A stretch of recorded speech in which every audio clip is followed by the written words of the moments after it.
Here is our setup. We get all our prep work done.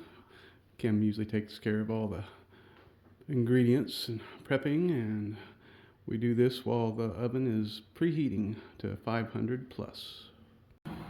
And here is the oven ready to go, just to make sure.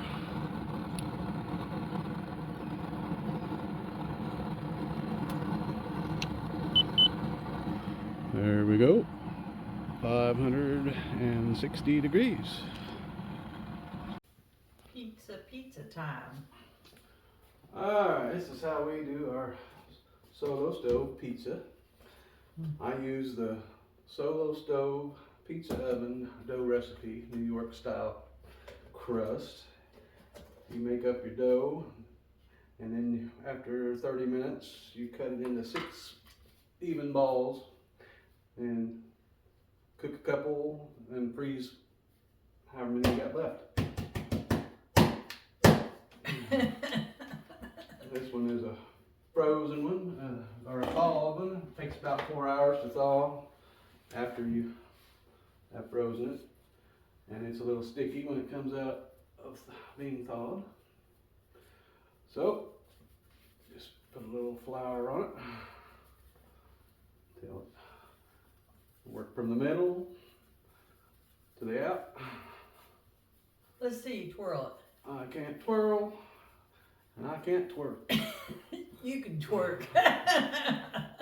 Not really. Anyway, just kind of take your time. Make sure you got your peels nice and floured so your dough don't stick.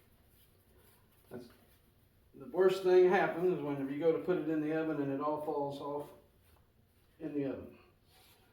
You want to make it as thin as possible too, or it'll have a little bit of a doughy flavor to it because it cooks in. I like the ceramic roller. I love it, even for making noodles. That was the best roller I've ever had. Don't you think? Yep. Works real good for anything associated with dough. If your pizza dough's too big, just do it in half so you can get it real thin, because the oven seems to make it a little thicker.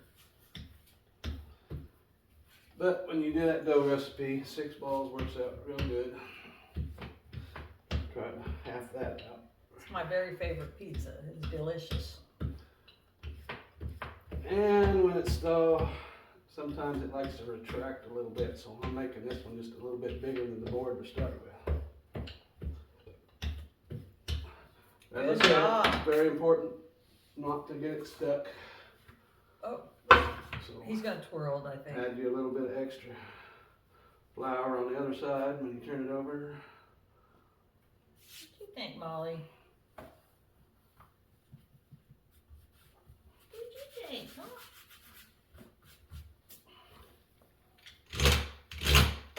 This helps it keep from bubbling. You get big bubbles on your dough sometimes. But it seems to work pretty good. 3 spoons of sauce you use? About 2.5 is what I use. It's a little A tablespoon. big tablespoon. That's a big tablespoon. Oh, that's for the big mouth, huh? Big mouth spoon. That's what Kim usually gives me when we eat soup. That's a joke.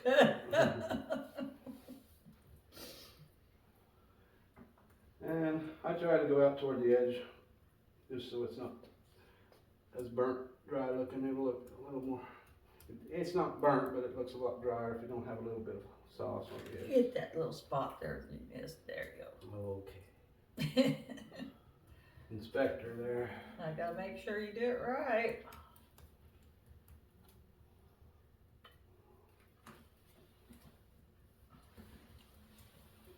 Well, that's about the way we do the dough. Oh. Got cheese. Oh. He's got a certain Parmesan order cheese. he has to do it in. I better sit down and just watch him. I like watching him make them. He does such a good job. Put a little fresh Parmesan grated cheese on it. Yummy, yummy. Okay. Then ingredients that Kim has prepared for me ahead of time. I'm the sous chef. Or the salad prepper, or whatever you want to call me. Like salad prepper, huh? She's my better half at everything, including cooking. Oh, you're so full of it.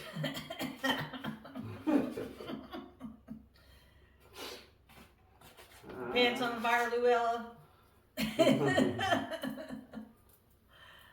Alright, a little bacon, sausage. We usually have some mushrooms, but we're out today, so no mushrooms on this pizza. Some people happy, some people not.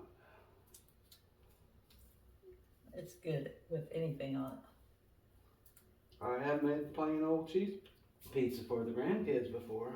That was a first. They seem to really like it too. It's a big banana pepper. We will go.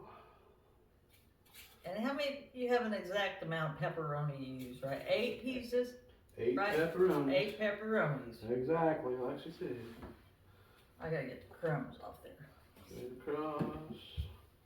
6 there. 2 in the middle.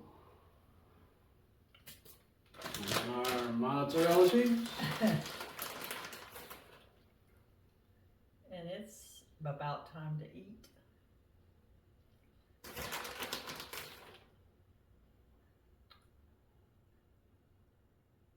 Good golly, Miss Molly. Well, we're supervising today. Okay, so that's, and like I said, the most important thing is make sure it's not stuck to the board. I'll just wiggle it around, and that's why I use another fresh peel, because I like to make sure it doesn't stick on me when I put it in the oven. That's not necessary. And Kim will clean that one up and get ready for the cutting board.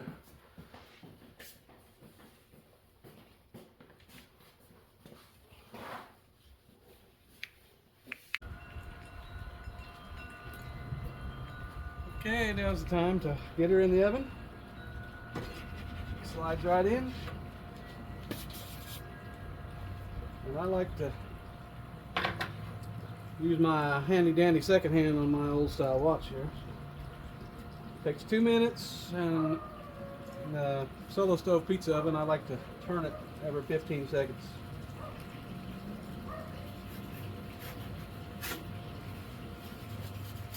About like that. 2 minutes, you have pizza ready.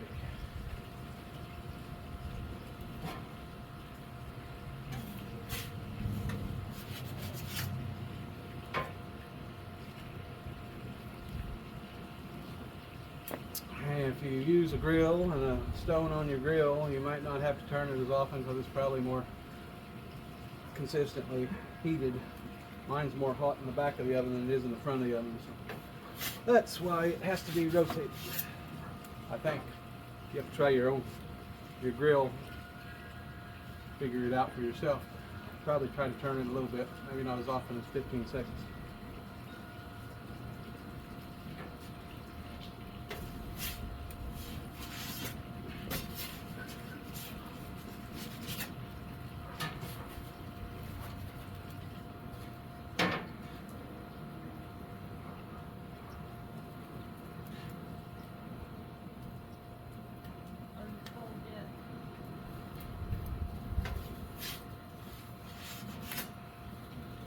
Okay.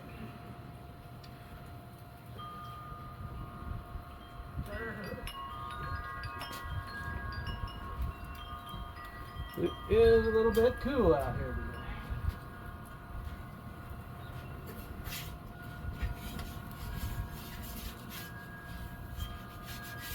today. Alright, one more spin.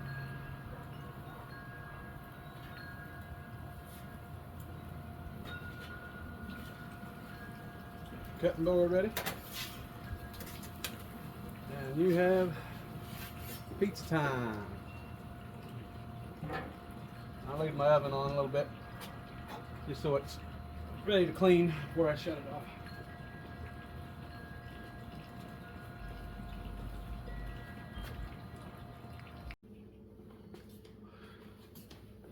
And then you get ready for the cut.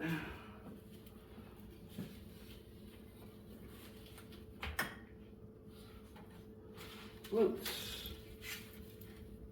Looks yummy. twice,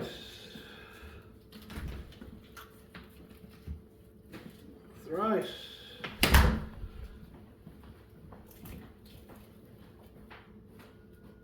4 times.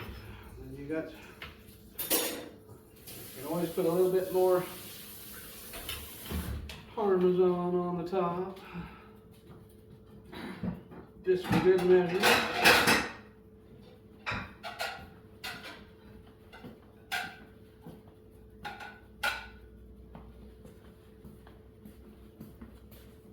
And that pizza is pizza ready. Yummy, yummy. There we go.